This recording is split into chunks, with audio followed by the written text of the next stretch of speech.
Hi, this is Willie Nelson from NORML. For 30 years, NORML has provided a voice for the millions of Americans who smoke marijuana responsibly. More than 500,000 Americans are arrested each year for smoking pot. These are ordinary citizens like you and me, whose lives and careers are being needlessly destroyed. To learn how you can help, contact NORML at www.norml.org or call toll-free at 888-67-NORML.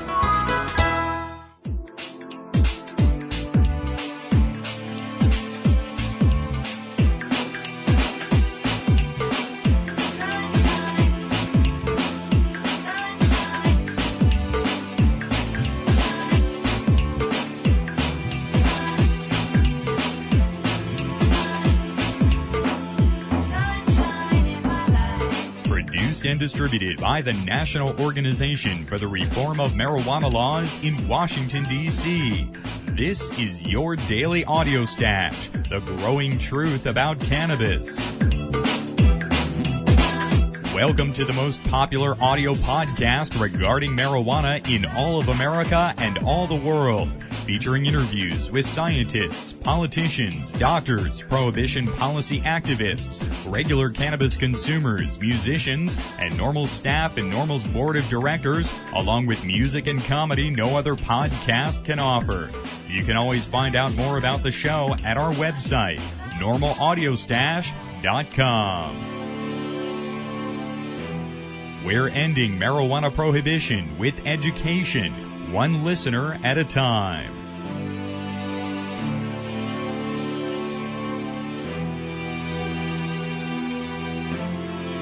Welcome back to the Audio Stash today. I'm your host, Chris Goldstein. Take a moment to join us at NORML to end marijuana prohibition in America. Just visit NORML.org.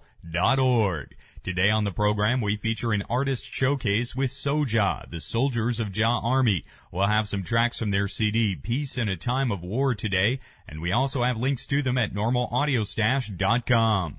This interview was recorded just before Soja performed live in Philadelphia last week.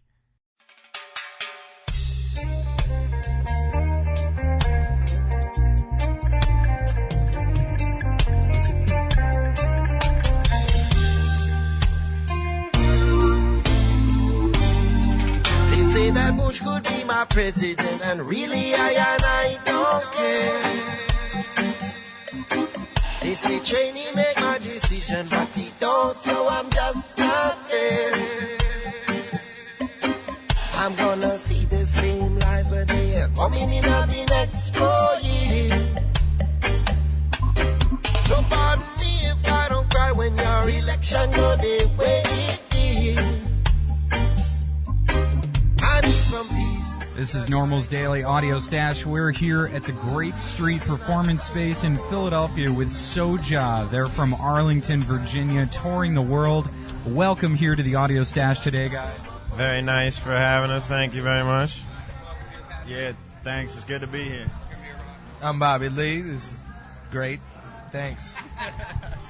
I was totally jamming out to you guys' CD in the car on the way over here, and for the last couple of days, you guys have great themes to your music, you know. Does it take a lot of different courage to go up there and play music that has like a political theme as opposed to just playing music for music's sake? I think it does. Playing music for music's sake is definitely part of what we're about, but the other part of us is that we like to talk about a message that I guess some people don't want to hear about. But then what that does, in my opinion, is that the fans that you do have are into like the movement and what you're talking about, and there's going to be a much greater chance that things are going to change because of your music, and less of a chance that people are going to kind of leave and be like, oh, that was fun, let's fucking go do this or whatever. You know, they're thinking about it when they roll out, and we like that. That's why we're into it, so it's fine with us. How did you guys get together? I mean, you do have a really good sound. I mean, you guys have a really tight sound, tight production. How did you guys sort of get together as a group? Well, we've been together since, like high school age. So me and Jacob have known each other since first grade, and we've always done little music things, you know, talent shows and stuff together. And then Bob Marley just really influenced us and kind of opened our mind at the same time that we started smoking herb. You know what I mean? It really opened our mind and changed our lives.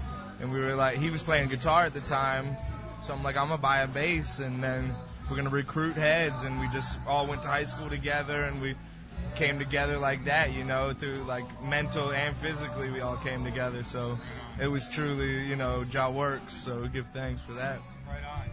And Patrick, you're on keyboards, is that right? You know, that ain't easy doing keyboard reggae, and it's not. It takes a serious dedication. Sort of like being the guitar player for U2. I mean, it is a meditative state, you know. I mean, what's it like, you know, what was your background in, and, you know, how'd you come to doing reggae? Well, I don't really have much background in keyboards. I'm still learning, always going to be still learning. And I don't know, just felt it out, just trying, you know, get the sound together as a whole. Still learning, keep practicing, you know, just develop our sound. I got to add on to that. When the old keyboardist was leaving and he was starting, I wrote down all the freaking chords on like 3 pieces of paper. This was before email, and I mailed them to Pat, who was living in Oregon and had just graduated college. He was about to like go get a job and all this stuff. And we were like, Pat, let's play. You should be in Soldiers of Jah Army. And he was like, word, send me all the songs. We sent him to him. He taught himself keyboards in Oregon. In Eugene, go Ducks. At the U of O. Is it Oregon State or U of O? U of O? Don't get it twisted. I'm sorry. And then he flew back here with a keyboard and all these like little songs written on like tablets of paper, and we started having band practice. And the rest is history. Nice. So you were recruited in, man. They saved you from the 9 to 5. Gave you that musician life, huh? Right. I just graduated. I didn't really know what I was gonna do, and Bob called me up, and I felt like a recruiter for Jah Army or something. yeah. And I definitely wouldn't have been moving back to Arlington, but that was my vocation, I guess you could say. It's manifested now, so it's worked out. It's still working. It's funny because Pat played with us before he went to college. One show, been playing for a while. It was horrible too. Garage, right? No, at the Ethiopian spot, Nyala. Club Nyala. Yeah, for the Bingy House, right? Oh, dude, that was great. Yeah. Big up to the Washington, D.C. Night Bingy House for show. Yeah. So out and together, that's good stuff. And you're on drums. Percussions. Congas. Yeah. How have you guys evolved, especially when you talk about percussion reggae? How have you guys evolved in your sound over the years? My sound for percussion has certainly evolved. We got a lot of other influences. I've been playing with Soja, joined from the start from '97. Like we're talking about, we all know each other since school. I moved away. I actually live in Amsterdam for high school. Really? Went to high school in Amsterdam, moved over there with my parents. No kidding. Yeah. Came back senior year, met up with the whole crew. Oh, come on. You gotta expand on the Amsterdam and high school experience. Yeah, come on. Your parents took you over to Amsterdam? I mean, didn't they think, all right, we're taking our kid to Amsterdam. Like, we know what's going to happen now. Well, yeah, I got that whole speech, but everything was nice. You know what I'm saying? Everything's nice. Big up to my peeps. Love my peeps. But yeah, my mom worked for the phone company. I moved the fams over there. Wow.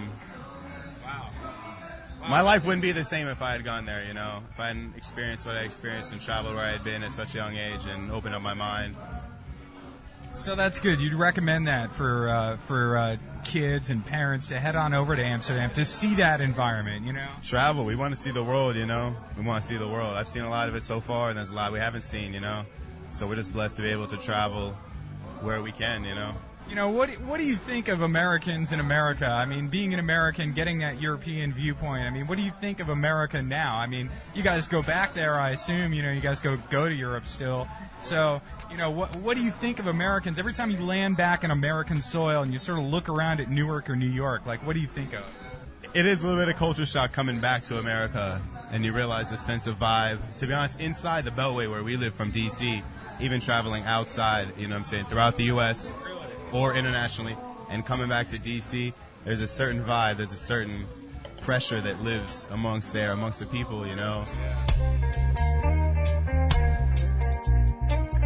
We're speaking with Soja, the Soldiers of Jah Army. We have links to them at normalaudio-.com. Let's get to this track from their CD, Peace in a Time of War. Here's Creeping In.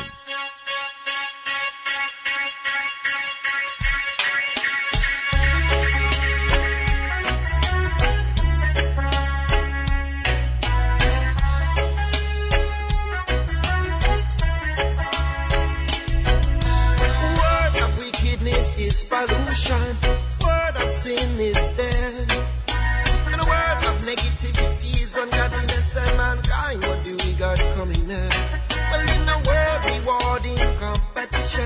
Ideology of capitalism. I never heard the voice of compassion. Instead of a life consists of criticism. When they creeping it, yeah, negativity, just see them, and we never let them when creeping it, yeah. No, creeping it, yeah, negativity, just see them, and we never let them when creeping it, yeah. Why can't we just love now for one another and help with intention of love, yeah? And with our word we must grow our brother, eh? Positive take on a come. Too many of you get confused by a system, thinking it's man versus man. We need nice time and I finite by one smile come man. They creeping in, yeah. Negativity, just in them, and we never let them win. Creeping in, yeah. They creeping in, yeah. Negativity, just see them, and we never let them win. They creeping in. Who is your role model gangster and prosecutor? Our president convicted drunk driver, role model military and also mercenary, and we supposed to conform when they lost already. Role model is gangster, a prosecutor, your president convicted drunk driver. Yo, with the military, yo, with the mercenary, we supposed to respect them when they are lost already. They creepy, yeah. Negativity, just seen them, and we never let them win. Them creepy, yeah. Now they creeping in, yeah. Negativity, just seen them, and we never let them win. Them creepy, yeah. We seen them, and we never let them win.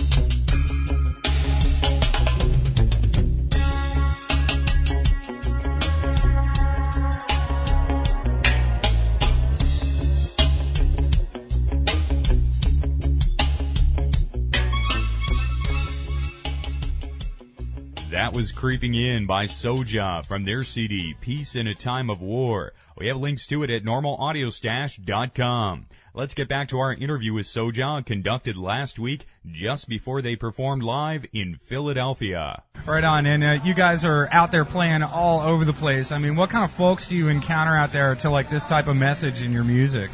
Definitely all shapes and sizes, you know what I mean? Everybody, you know, you can't really characterize it as one type of people. Everybody, if you like conscious music, and then you're going to dig it regardless. So, all Right on. types. Right on. And, you know, you guys have a pretty big setup out there. I mean, you know, it's not a three-piece set. You guys have a number of members that go out and tour out there. How is it to go out there with such an entourage out there onto stage and put this message out sort of all together?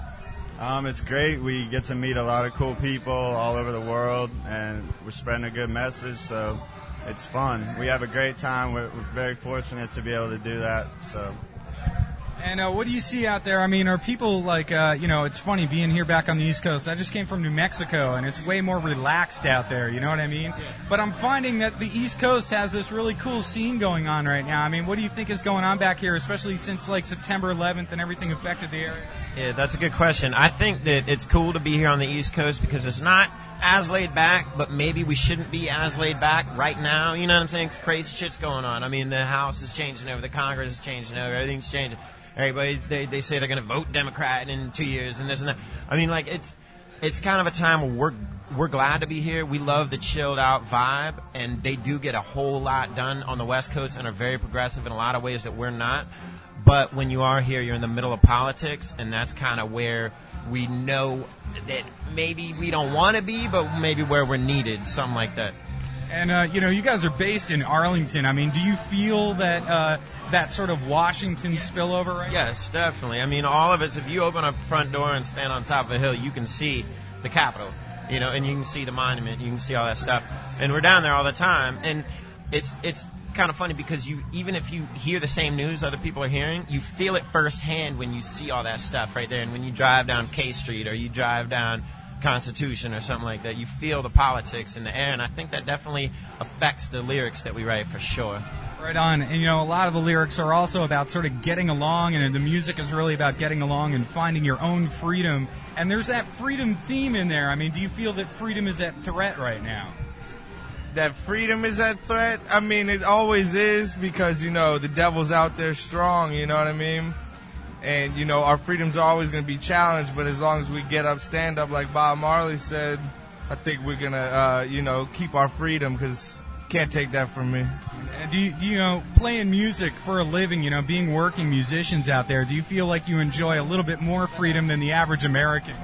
Yeah, we're lucky. We're privileged. We have a great time doing what we do, so it's cool. You get to talk to freedom from where freedom really is, it sounds like. I mean, you know, do you feel more free as a musician? You know, when you look at the rest of folks doing their 9-to-5ers out there, do you feel like being a musician gives you a level of freedom that's different in America, being an artist? I feel like being a musician definitely gives you a level of freedom. However, the kind of musicians that we are, I would say it's a freedom that comes with a lot of responsibility. I know a lot of cats who work 9-to-5 jobs, and every day at 5 o'clock they fuck off and do absolutely nothing and just screw around, right? And I screw around too, and there's a lot of times I do nothing. But I think that it's easy to get into a routine of having all these like super lax personal freedoms if you are in a band, but also if you're in a 9-to-5. It's like everybody establishes a routine, and yeah, I just kind of think that with music where you feel like a certain responsibility, you're kind of on the job 24/7. You know what I mean? So we got our freedoms, but we're also still trying to focus on the job at hand, you know, and we're our employers, you know, so. Right on. Self-motivated, self-promoting, self-employed. You guys have your own LLC record company out there as well. You know, is that part of being an independent musician? You really got to go the extra level, create that business. I think so. I think that you retain more control. And once again, going into the kind of musicians we are, it'd be devastating for us to come out and have somebody put words into my mouth or Bob's mouth. It would be devastating to have somebody say that. So if you are real worried about what is coming out of your mouth, then yeah, dude, you got to start showing a record label, and you got to call all the shots yourself. Right on. Right on. Hey, man, how's it going? Kenny Bongos. Nice to meet Kenny you. Bongos. Yeah, man. Here at the Grape Street Performance Space in Philadelphia. This is NORML Podcast. We're interviewing with Soja. And I want to thank you guys for taking time here tonight. And, you know, back on that theme of freedom, it's an overwhelming theme within your music. You know, it's about freedom in society. It sounds a lot about personal freedom and finding that personal awareness. You know, is that something you think we're missing out on here in America? Definitely. There's two sides to everything. We have a lot of personal freedoms that the rest of this world doesn't get and that we take for granted. We also have a responsibility that we're not really caring about, is that, you know, America is the superpower, it's the leader of the world right now. And that'll all change. You know, there's no way that one country ever stays. Rome was built over 1,000 years. It was gone in a day. So I think that people really need to look at the freedoms that they get and kind of enjoy it while it lasts, and also try to make it so it can last. The only way to make that happen is to try to give some of that freedom back to the rest of the world. An equal distribution of the wealth, let's say, would be ideal, like in Nirvana, and it's something that's never been achieved because everybody's going for self. So yeah, you got a lot of freedom, but with that freedom comes a lot of responsibility. I feel like not a lot of people are really give a fuck about that, and then the freedom's going to go away like really quick. You know what I mean? So it's, you know, part of doing this type of music, it's really activism in itself. You know, the music is activism. You can't do it 9 to 5. You've got to do it 24/7. So that sounds like the mantra of so many activists I've interviewed out there. They say, you know, you can't go out being an activist and expect it to be a 40-hour-a-week job. You've got to put your whole life into it. And that's what activism music is about. You got to believe in it hardcore 24/7. Right on. Now, you know, when we come back to NORML, I know you guys went over by the NORML office there in D.C. You're based there in Arlington, Virginia. You know, what do you think is what do you hope for as far as legalization sort of in your own community there in Arlington, Virginia? I think it's a really good idea. I mean, herb should be legal. There's no reason why it shouldn't. I think that sometimes a lot of the people who use herb, some of the wrong people who shouldn't be smoking, end up becoming the spokespeople, because it's easy to look at like some stoner guy who like doesn't have a job and just kind of like sits on his mom's couch and like smokes blunts and plays video games. So, like, I feel like that's what a lot of people say about herb, and then for an organization like NORML to come around and say differently is important with the legalization of herb or the decriminalization. Like, a lot of people out there shouldn't smoke herb. You know, it's like a lot of people shouldn't drink alcohol. They become alcoholics and, like, fuck their whole life up. Same thing can happen with herb. I've seen it happen a million times. It happens way less with herb than it does with something like alcohol, but... You know, I don't think the government should put regulations on it, but I also don't think everybody should be smoking spliffs walking down the street on Wall Street and shit, because a lot of people can't handle herb. It's not for everybody. That is certainly the case, you know. You got to be, like, mentally tough and kind of prepared to see the real side of yourself, and I think a lot of people aren't prepared to fucking see that shit. Funny, they talk about that self-awareness. I was interviewing a doctor this week who said cognitive therapy comes out better. You know, when you have cannabis, cocaine addicts stay off cocaine because they have cannabis, because you get that cognitive awareness of yourself. Yeah. Like, if you're a note, like, for me, if I, like, get in a fight with my girlfriend or something and then get high, I'll be like, dude, why did I say that? That was, like, why am I being angry? Why am I, you know what I'm saying? Like, it's like a truth pill. Like, I'll do it, and then I'll be like, oh, dude, I just hung up on my mom. Like, why are you going to hang up on your mom, dude? So, yeah, it's like a conscious and a conscience thing for me. Now, you know, this type of music lends itself to smoking and listening to it, you know, but it's not necessarily for that culture here in America. It's sort of music for everybody. Yeah, reggae music is, in our opinion, I guess the music that has the biggest possibility of being a vehicle for change vocally. So I think that's why we picked it, and that's why we stay with it, is because it's like movement music, it's message music. I know it's associated with smoking herb, which is cool. But I mean, we don't have any weed songs. Not that we'll never have any. I'm just saying I don't feel like our selling point is, hey bro, like, get all high and listen to our reggae CD. You know what I mean? It's more like, it's a different kind of thing. But we love herb, so it's a beautiful meditation, like, you know, so I got, you know, but I don't think we really present it like that, no. Have you guys been out touring out in California? Yeah. And what do you guys, you know, what's your impression, you know, living in Arlington?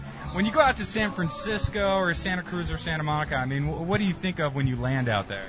Well, it's like that freedom thing we were talking about, you know what I mean? Like, I want to be able to get a card and just go to a store and get some herb and not have to worry about getting harassed by the police everywhere I go, you know what I mean? And that's really something for me that puts stress on me, which really is unnecessary, you know what I mean? Like, if we lived on the West Coast, I wouldn't have to worry about that. But also, you know, it's kind of like a cross you have to bear being where we're at, you know what I mean? You can't rise above struggle if you've never been through any struggle, so. But I hope that we can work towards the legalization in our area, at least for medical use, because I know there's a lot of people out there who need it in our area, you know, so. Do you think a lot of people are moving out to the West Coast because of the liberalization going on out there? I mean, do you think people are moving? Definitely, and they're smart. I mean, they're not going to go to freaking prison for smoking herb. It's a stupid thing, and anybody who smokes knows it's stupid. And all the judges and the lawyers and the doctors, like, they all smoke weed. I know doctors. I know lawyers. They smoke. I swear to God, they do. And they do a lot of other shit. They sniff coke, and they fucking drink 3 martinis at lunch. And you know what I'm saying? It's like, people who are above the law kind of look at that stuff, and they know those laws are stupid, but they're like, but who's ever going to change it, right? So we're saying maybe it can be changed. Maybe the old stigmas aren't true, and maybe, like, everybody can look at themselves and be like, you know what, I either do smoke herb or I have smoked herb before, and do I honestly believe you should go to prison for getting high? Nobody would say yes. Maybe a couple of, like, really old people who have no idea might be like, yeah, send those criminals to prison, but and nobody thinks that's true. You go to prison for drunk driving and killing a kid. You go to prison for all sorts of good reasons, right? Nobody thinks those guys should be in prison. Weed, the government doesn't make money off of it. And when they start taxing it, there's going to be no more prison sentences for it. And, I mean, it's obvious. California, they do it, and nobody goes to jail.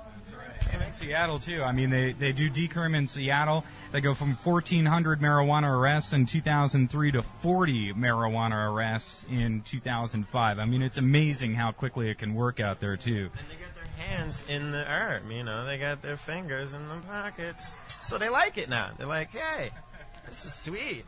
Nobody's drunk driving and killing people. Nobody's freaking, you know, it's cool. Give some time. So, this music seeks to activate people out there, and, I got to ask, when you seek to change society, what do you think, what do you hope that first change will be? What do you hope that first change around you will be? Of like all changes we could make in society right now. What do you hope to affect this change, though? I mean, what do you hope that your message could change right now? It depends. As an American, I would hope that America looks at the rest of the world and takes what they say seriously and makes it a decision to treat them like credible human beings, so that they won't blow America up. Because, it kind of feels like that's what everybody wants to do right now. Is just like, hey, the bully who kicks everybody's ass and makes demands, eventually everybody kicks him out of school. They're like, kills him or something. You know what I mean? There's a lot of movies about this kind of stuff, and we're going to be the next movie. And, I say we because I was born here and I do live here. So it's like, well, dude, I am an American, whether I want to brag about that or not. And it's obviously a lot of people feel like it's not much to brag about right now. But I would think that changes at home for America to take the rest of the world seriously when they cry out or when they're struggling or when they need help. I think that would be cool. I would like to turn on the news and hear about something that didn't happen down the street from me. I'd like to hear what they talk about on the BBC and what they talk about on NPR and what the entire rest of the world is talking about. We just talk about ourselves. It's awful. So I guess that's a change I would like to see. And then I think with that change would come less war and less poverty and less freaking everything. And it's a matter of respect, man. And we're top dogs, so we don't really take too much time to respect people, I don't feel like. Tough to be peers when you're looking down at everybody out there. It's tough. It's tough. It's not easy. On the question we were talking about before about the change we'd like to see, how do we really view Americans? And I think the change that I would like to see in a lot of people, that for our music to inspire a lot of people, is just that they inform themselves and learn to know themselves better, be who they want to be, you know what I'm saying? Express themselves, you know what I'm saying? As they see fit, You think Americans have a harder time sort of looking at themselves, understanding themselves than those in Europe? Of course. America lives in a great deal of denial. That's no big secret, you know what I mean? And is music a good way to seek that truth out here in America? Of course. It's one of the most powerful things right next to love, to be able to seek that same truth out. I agree with that. Well, guys, I'm going to wrap it up with you. This has been a great interview. I really appreciate you guys taking time with us. This is Soja. We're here at the Grape Street Performance Space in Philadelphia. Want to say a quick shout-out to our NORML listeners out there? Yeah, one love and respect. Till we see you again. Yeah, man. Big up to everybody who's involved in and supports NORML. We've been loving the stuff NORML does since we were 13 years old. And big up to High Times as well. How come I'm not in your magazine on the cover, brother? Do you not know who Soja is? Holla. Peace. Yeah, big up NORML. Keep it organized.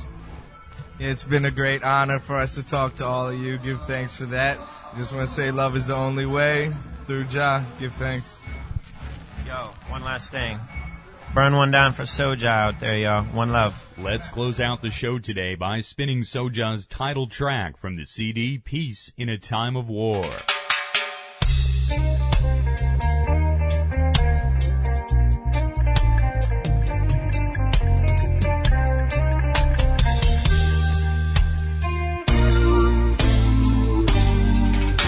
That Bush could be my president, and really I don't care. They say Cheney make my decision, but he don't, so I'm just not there. I'm gonna see the same lies where they're coming in of the next 4 years. So pardon me if I don't cry when your election go the way it is. I need some peace in a time of war. Some peace in a time of war. Some peace in a time of war. Some peace in a time of political war. They say that we elect the leader to lead forward and make decisions. But I never heard the policy and war discussed during an election. It seems that war is something over which people have no prevention. But the people want it anyway, and so they elect some destruction.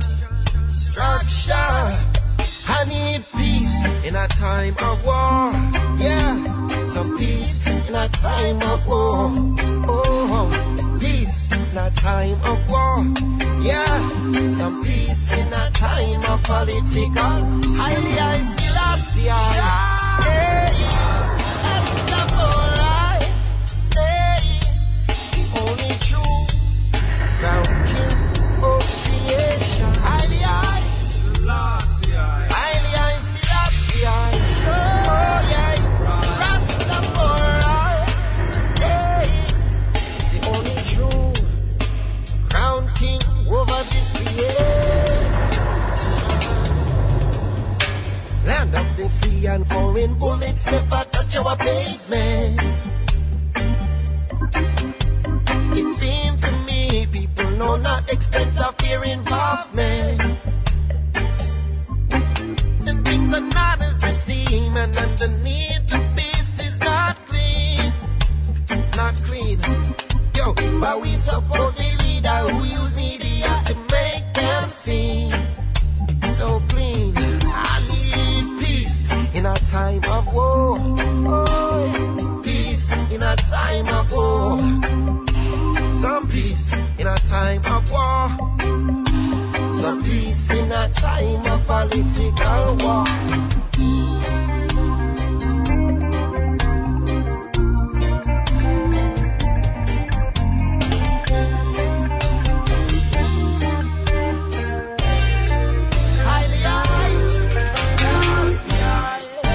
That was Soja's title track from the CD Peace in a Time of War. We have links to the CD.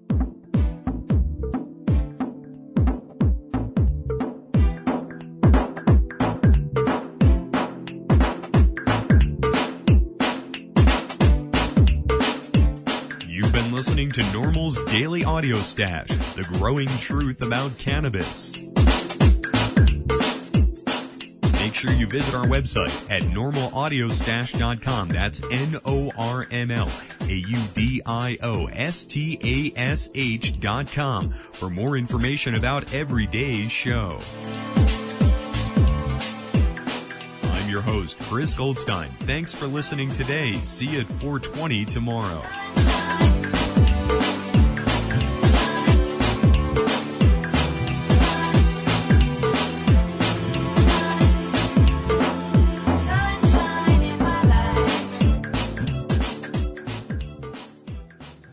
The podcasting technology of NORML is made possible by Red Aphid Interactive Media. More information at redaphid.com.